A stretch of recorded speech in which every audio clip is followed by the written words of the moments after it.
na suspindi kasi ako 2 years ago dahil nag-asawa ko. I'm of age. Hindi naman ako teenager na eh. Pero sige, dahil bet nyo na hindi naman ako nagpaalam sa inyo kahit 45 years old na ako nag-asawa. Sinuspindi nyo ako, sige, go lang. So, yung ginagawa ko, every SPDB, syempre naghahantay ka ng mga lalabas na pinapatawad. Ang totoo, di ba, mayroon pa, doon sa mga pinapatawad, walang ina-announce na nagkaroon ng announcement si Sis Luz na merong suspendido. Ang sabi sa akin nung nagpataw sa akin ng suspension, hindi na kita i-announce ha. So, ibig sabihin, nagsususpindi sila. Pero, hindi ko maintindihan kung bakit nagpapatawad ka, hindi ka nag-a-announce ng suspension. Kasi di ba ang suspension, warning yun sa mga kapatid. Kumbaga dapat transparent tayo. Ang dami mong pinapatawad, tapos hindi ka naman nagbibigay ng anong rason kung bakit mo pinapatawad yung mga yun. Ang nakalagay lang, wag nang uulit. Alam mo, yung mga ganun lang, wag nang gagawin, yung mga ganun. Ano yung hindi nila gagawin ulit? Kaya nga, di ba, dapat may transparency tayo. Walang transparency. Sa ganung bagay, walang transparency. Paano pa kaya yung simpleng bagay na salapi? Pera lang yan. Nawili na nga eh. So, ang gagawin niyan, mga kapatid, mag-create na lang ng bagong recruit, ng bagong member. Ngayon, wala naman silang problema dyan sa pagre-recruit. Kasi naandyan nga yung doktrina ni Brad Eli eh. Talagang yan ay tinabi nila. Ang masama, after doktrina ay iba na ang lasa, iba na kinakain, naglalabasan na uli. Kaya nga umanib eh, dahil galing nga sa iba't ibang relihiyon na alam mo naman na parang hindi dapat sa ibang relihiyon. Parang may hinahanap ka ding mga sagot sa mga tanong mo, sa kalooban mo. Ngayon, nung dumating ka sa doktrina, pinapakinggan mo si Brad Eli, after ng doktrina mo, iba na. Pagka nasamba ko na, iba na. Iba na sa pagtitipon, iba na. Wala na. Ayun ang mga pangyayari dyan, mga kapatid.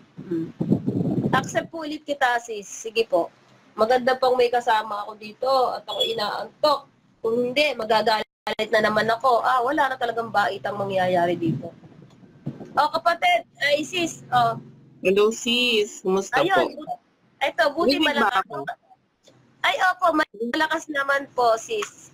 Sige po, salita po kayo. Ano bang topic mo sis? Kasi, mabilis lang. Magandang araw sa lahat, mga kapatid. Yung mga sinasabi ni Sis Nikki, actually ako wala naman akong personal na knowledge sa mga ginagawa nila. Pero obvious po yung mga bagay-bagay na lumalabas mismo sa bibig ng mga nakapaligid sa kanya. Tawagin siyang biyaya. Tapos, hello, bakit ganun? Diba? Bakit mo tatawagin biyaya isang tao ng karapatan? Tapos, hindi ko maintindihan si Nikki. Para silang combination na sila ng combination na sila ng relihiyon ni Kibuloy at saka ng mga INC. Yung mga bagay na ayaw natin dun sa mga relihiyon na yun. Yun ngayon yung mga nakikita natin pinaggagawa nito mga to. Diba? Kasi nga po kapatid na Ruby, yan yung sinabi ko dati sa live ko. Kauna-unahan pa, sinabi ko na yan sa live namin ni Brad Badong. Ganito po kasi yan mga kapatid. Ayan kasi ibobobohin ng Diyos. Ipapahiya yan ng Diyos. Kasi sister mo lang yan. Bobobohin niya ng Diyos. Opo. Kasi sis, alam mo kung may diwa yung mga yan. Lalabas nga yung mga yan eh. Kasi siyempre ikaw ayaw mo ng gano'n na sinasabi ni Kuya. Oo. Madidiwaan mo. Yung hindi ko na maintindihan din, ako hindi naman din ako namihigay na lumabas. Sabi nga ni Brad CJ, kung diyan kayo masaya, edi go. Pero kasi hindi mo rin maiwasan na mapapailing ka sa mga naririnig, yung mga taong naniniwala sa kanilang pikit mata. Ang masakit, yung marami sa mga naniniwala sa kanila, ginagago na lang din sila o di pare-paras na lang sila. Pare-paras may tinatagong masasamang ginagawa, tapos sila rin ng mga umaamin-amin sa mga yan. Di ba? Hindi katulad noon. Pag sinabi ni Brad Eli, may bintang kay Brad Eli, harap mo sa pupito, mag-usap tayo. Di ba? Ngayon yung tago. Tapos pag natatakbo pa, si Nikki, no? Di ba ilang beses sinasabi nila si Brad CJ ni Brad Badong, wala namang na sisirkular. Pero tingnan mo, ang dami tipong pag nagkatapos ng mga papasalamat, ang daming pinapatawad. Ano yun? Ay, may Di ba? pinapatawad ko na Walang circular, di ba? Pero makikita mo, every after SPBB, tandang mga pinapatawad. may pinapatawad ko, nagbabasa ano ba? Pag ewan kasi ako aminin ko, naging ano kasi ako na suspindi kasi ako 2 years ago dahil nag-asawa ko. I'm of age. Hindi naman ako teenager na eh. Pero sige, dahil bet nyo na hindi naman ako nagpaalam sa inyo kahit 45 years old na ako nag-asawa. Sinuspindi nyo ako, sige go lang. So, yung ginagawa ko, every SPBB, syempre naghahantay ka ng mga lalabas na pinapatawad. Ang totoo, di ba, mayroon pa, pero doon sa mga pinapatawad, walang ina-announce na nagkaroon ng announcement si Sis Luz na merong suspendido. Ang sabi sa akin nung nagpataw sa akin ng suspension, hindi na kita i-announce ha. So, ibig sabihin, nagsususpindi sila. Pero, hindi ko maintindihan kung bakit nagpapatawad ka, hindi ka nag-a-announce ng suspension. Kasi di ba ang suspension, warning yun sa mga kapatid. Kumbaga dapat transparent tayo. Ang dami mong pinapatawad, tapos hindi ka naman nagbibigay ng anong rason kung bakit mo pinapatawad yung mga yun. Ang nakalagay lang, wag nang uulit. Alam mo, yung mga ganun lang, wag nang gagawin, yung mga ganun. Ano yung hindi nila gagawin ulit?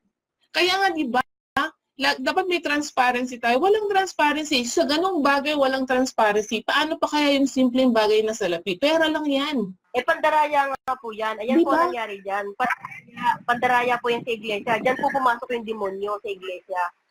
Nandadaya, kapatid, din nandadaya. Opo. Mabilis yung mabilis, actually mabilis ang karma. Pero ewan ko, hindi ko naintindihan bakit meron mga tao na bulag na, bingi pa, di ba? Ay, opo, wala nga po tayo magagawa, sis, kasi binobobo na nga tinatanggal na nga po yung unawa dyan.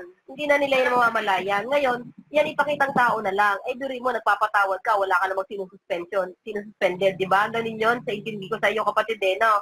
Nagpapatawad. Announce na sinuspindi sila or pero makikita mo, ang dami nilang pinapatawad every time. Ano yun? Ano warning ang kaya yun mga tao? Ano yun?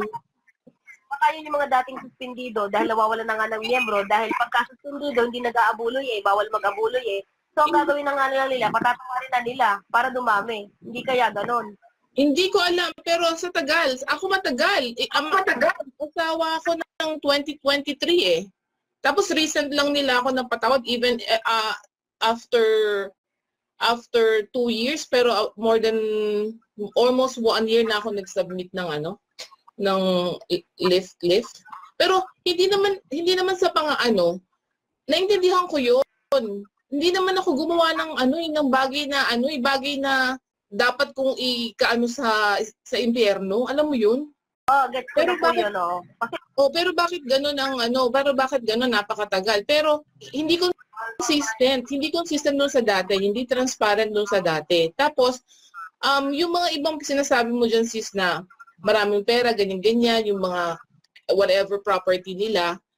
Ang ko doon, yung property na yun, hindi ba nahihiya sila doon sa mga talagang tunay na mahihirap na kapatid?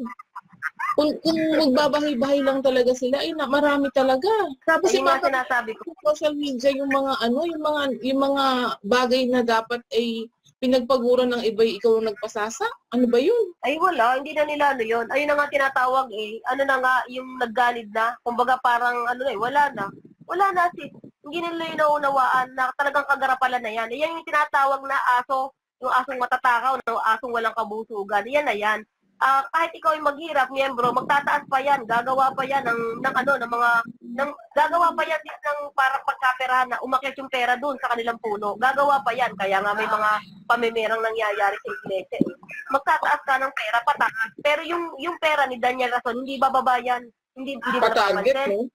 Yung mga patarget. Oo. Sabi nga yung mga diba, sabi nga po ni Brad CJ, ang abuloy, yun parang ba't mo pa din nag-abuli ka, tapos meron ka pang pa-target, separate pa ba yun?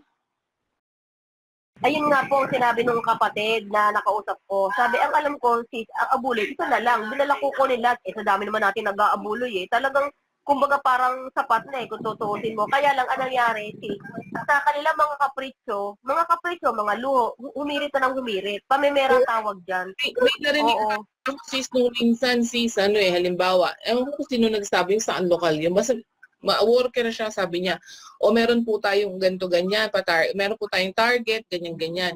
Tapos, pero yung abuloy niyo po, separate po yun, sabi niya. Huwag niyo po ibabawas yung abuloy ninyo sa target. Iba po yun. May ganun talaga explanation, sis. Ewan ko kung sa ibang mga nakikinig sa'yo sa atin ngayon na meron silang narinig na ganyan. Sa Angeles ko ata narinig yun.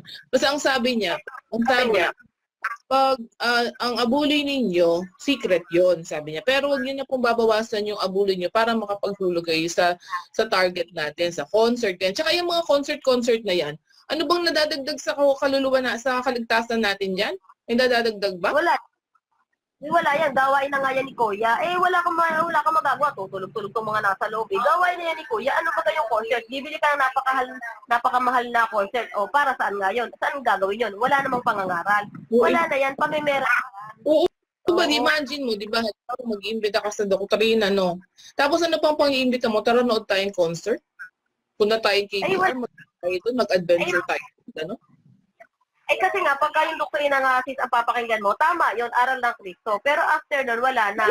Ang gagawin nila yan, pamimera na, sis, wala na, pamimera na nga yan. Hindi yan matanggap ng iba. Eto, sis, ha, eto, maniwala ka, may nag-chat sa akin. Nag-ambag siya ng pera sa projector, malaki din. Kinuha sa kapatid sa miyan. Kasi wala daw projector, yung isang lokal. Kumbaga, yung kapatid ang nag-shoulder. Dito naman ako nagtataka. Bakit hindi mo masabi sa puno mo na bilyonaryo, na maraming property, na nag-develop ng mga Cadillac, na iba-ibang sasakyan, na mga luxury, bakit hindi mo masabi sa kanya na, oy, dito, walang projector dito sa kulang ang ganare. Bakit ka hindi makahidiret at bakit hindi nyo maibaba ang pera? Ang pera yun na iglesia. Isang alam ko dyan, noong unang panahon, ang sitwasyon nila dyan, magbibigay ka ng proposal or ng request for budget sa main office or sa central. Tapos aaprubahan yon. So basically, yung mga abulo, yung mga binibigay sa distrito, whatever, ipapasok mo yun sa distrito, tapos i-reimburse nila. Hindi mo i-reimburse, bibigyan ka ng budget para doon sa request mo. Pero ngayon, katulad sabi mo, tinutoka na sa kapatid, hindi na pinapasok sa main para ilabas ulit. Kasi ang panukala yan ni DSR na parang government, magre-remit ka ng tax sa pinaka City Hall, tapos magre-request ka ng budget, bibigyan ka ng budget ng City Hall. Ganyan yung ginawa nila before. Pero anong nangyayari ngayon? Meron pa bang ganyan? Mismo papamili lang ng gamot ng mga kapatid. Hihingi pa sa mga iba, hindi naman ipapasok lahat. Huhugutin. Scammer na lumalabas. Kaya nga tinawag na scammer Alam mo, eto sa totoo lang, sa Canada nga, tinawag na scammer yan Yung mag-asawa na yan Tinawag yung scammer. Biruin mo, pag dadating doon, ready na daw yung mga patarget. Ready na yung mga patarget. May isang pagkakataon pa na hindi nagpunta doon si Daniel Rason kasi hindi na-reach yung patarget. Tapos ang sabi niya, na-expire ang passport. Ganun nila tayo binobobo. Kaya alam mo, mamising-gising dyan yung mga nakikinig na miyembro. Mamising-gising dyan. Meron na yan. Isipin mo, na-expire ang passport. Yung reason, na-expire ang passport? Oo, na-expire ang passport. Oo, may nagkwento sa akin yan. Kapatid, hindi magsisinungaling yun, ha? Never ako Oo. Para naman tatangalan natin, ba't na mag-expire ng passport? Months pa, alam na naaalis yan. Hindi. Traveler siya. Dala siya. Hindi siya dapat may expire yung claim. Parang walang kwento yung gumawa naman sana sila na mas matibay-tibay na dahilan kaysa sasabihin yung passport. Sana sinabi na lang nila, nginat-ngat ng aso yung passport, mas naintindihan ko pa. Pero pag ang passport mo, ayan mo, hindi. Diba? Wala yun kapatid. Nabobobo na nga sa pamemera. Alam mo, yung mga pamemera, nakakapiliro yan, nalula yung mga yan, di alam ang gagawin. Ayan ang nangyari dyan, yan ang tingin ko dyan. So, maraming pera na involved, billion, natulala yung mga yan. Hindi natulala, may tawag dun natulir. Oo, Hindi nila alam kung paano mag-handle ng ganun kalaking pera. Kasi hindi naman talaga sila mga bilyonaryo at milyonaryo eh. Ganun yan, nabigla yan mga yan hanggang sa napabayaan niya na, nahampas niya na yung mga tupa, yung miyembro, kung ano na nasasabi dahil lang sa pera. Kawawa naman kasi tayo, Aminda, nagsimula tayo sa ano, yung we bear the ano, yung cost, we bear the cost, nahirapan din naman makaramihan sa mga kapatid, magbigay ka ng buhay ng kanilang kabuhayan. Pero it turns out ganito, di ba nga si Brad Keypoint, Ronnie Keypoint del Rosario, di ba? Tapos, napakinggan ko pa si Sis Mayra po ba yun, yung pinsang buo ni DSR, yung ginawa sa tatay niya. Kalit yun, no? Ano lang, di ba? Yun na mismo nagsabi, ano lang, halaman lang, worth 22,000 o 25,000 pesos. Magkano lang yun? $500 lang yun. Alam niyo, yung nga sinasabi ko. Buhay nga ibigay. Ano ba? Buhay nga ibigay. Buka pa. Ano ba yan? Ay, sis, ayun nga yung sinasabi ko sa inyo na yung sinasabi nilang aral, yung mga magaganda, kabaligtaran sa gawa nila. Kaya yung aral hindi lumalapat sa mga bubuting kapatid. Hindi eh. Alam mo, sasabihin mo, igalang mo yung magulang mo, respeto. Hindi nakikita sa kanya yun eh. Kasi alam mo sis, kung may respeto siya sa magulang o sa tsuhin, yung bangkay lang ni Bradley, basihan mo, hindi niya pinakita. Oo, no? Sa totoo lang. Ang sama, bigla mong pinarealize niyo yun, kayo ata nag-uusap ni Brad Badong noon, o si Brad CJ. Bigla ako na-realize, oo nga no, mahigit 2 dekadang kuminahal yung matanda, tapos hindi naman nga lang pinakita sa atin, ano? Parang, tapos ito pa, hindi, tapos ito pa si Ruby. Tapos si Steve Jobs, yung sa Microsoft, umiyak nga ako nung mga taon eh. Alam mo, kahit di pinakita yung bangka, yung naiyak ako eh. Pero yun, hindi ko nala si Steve Jobs, hindi ko man nakausap yun, hindi ko man nakita. Yun pa si Brad Ellie na ano, yun nga vlogger na ano, na sinusubaybay ako, napapatawa lang ako, naiyak ako nung namatay. Tapos natuwa ako nung sinishare yung ano niya. Tapos si Brad Ellie, hindi man lang pinakita sa atin. Hindi man lang sinabi yung dahilan ng pagkamatay. Baka yan, alam mo kung bakit? Nasasama ng loob sa kanila, hindi kaya?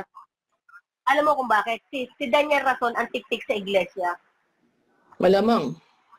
Oo, siya ang tiktik sa iglesia. Bakit? Bobo naman yan sa Biblia. Hindi naman niya nag-aaral. Sabi nga, wala yung pagsisikhay sa mga bagay espiritual. Yung parang manggagawa, nag-aaral sa tiktik yan eh. Nasa tabihan ni Brad Daly. Ngayon, nung tumaba ng iglesia, may yaman na, may property na, ayan na yan. Yan ay plano nilang mag-asawa. Yan ay nakadikit na plano na nila yan. Nung namatay si Brad Ellie, talagang yan ang gusto. Atat na nga yan eh. Hanggang sa yung pag-iyak niya Peggy gusto niya talaga mamatay si Brad Ellie. Pero ano kang dahilan? Ano, bakit kaya hindi niya pinakita ang ano ni Brad Ellie? Ano kayang dahilan? Tapos every year, hindi man lang binibigyan ng ano, every year, hindi man lang binibigyan ng parang tribute. Ano? Kumusta naman? Yung binibigyan pa ng tribute, ano, yung mga pulis, pero si Brad Ellie, hindi man lang binigyan ng tribute. Trader nga. Ay, pinaksaya ni Brad CJ, sa community prayer. Wala siyang, wala talaga siya. Yan ang tiktik si Daniel Rason sa iglesia. Tiktik yan, malinaw na tiktik. Sino mo ang nangyari? Bobo sa Biblia. Kung yan ay talagang marunong at talagang nagsisikhay sa mga bagay na pang-spiritual, nag-aano ng hiwaga, na po. Di ba sabi nga kay Brad Roland, hindi ako para mag-concentrate. Kapatid na Roland, anong hiwaga? Hindi. Noon pa lang si Tubi, binusong na niya. Anong hiwaga? Wala akong hiwaga. Alam mo, sis, yung hiwaga, Kristo yun. Tapos, sis, may sinabi pa siyang term na kalkal. Ayun, doon siya nagkamali. Sis, ayun ay pamumusong na. Kaya umalis na sa kanyang unawa. Kaya itong mga miyembro na to, ay, nakikita kayo mag-antay kahit paano gawin nyo. Sa unawa pa, may... sis, may mga side comments siya pag minsan, yung nadudula siya sa mga sinasabi niya. May mga side comments siya sa paraan ng pangangaral ni Brad Ellie, no? Yung ano mo yun, nagsa-side comment siya na parang, off yun na, bakit ganun sinasabi mo? Diba? Meron siya sinasabi nung minsan na yung masyadong matapang mangaral, nagmumuray, mga ganyan. Masyadong paimbabaw. Ewan ko, basta hindi ako makabest, pero makabiblia ako yung kung ano yung ginagawa. Kasi tao lang eh. At saka isa pa sis, yung sinasabi mo sis na ano, yung sa may rebulto, di ba nga yung anghel, no sa Apokalipsis, nagalit kay San Juan nung aktong sasambahin na anghel o bibigyan ng papuri. Nung nangyari ngayon, Ayun. May kanta pa, tapos may rebuto pa. Ano ba yan? Hindi nga po nila alam yan, sis. Ikaw alam mo yan. Kasi ikaw ay nakakaunawa ka. Kaya nga ikaw tinawag palabas eh. Naunawaan mo yung mga bagay na yan. Ito, tayong mga exeter, naunawaan natin yung lahat. Ayan nga yung nasa kabilang yan. Bobobohin na yan. Kaya tanggapin nyo na mabobobo na yung mga yan. Sa tao na lang yan. Ayan ang ating dyan. Kasi sis, walang unawa sa loob, walang unawa sa labas. Ang Diyos kasi, pag nagpalabas sa kanyang bayan, yung unawa, ibibigay ng Diyos sa kanyang bayan na pinalabas niya. Ngayon, kapatid, yung nasa loob, wala na yan, bobobohin talaga eh. Tiri mo mga kay NP, mga bobo, mga aso hindi makatahol. Mali na ang sinasabi. Ayan po ang nangyayari dyan, kapatid.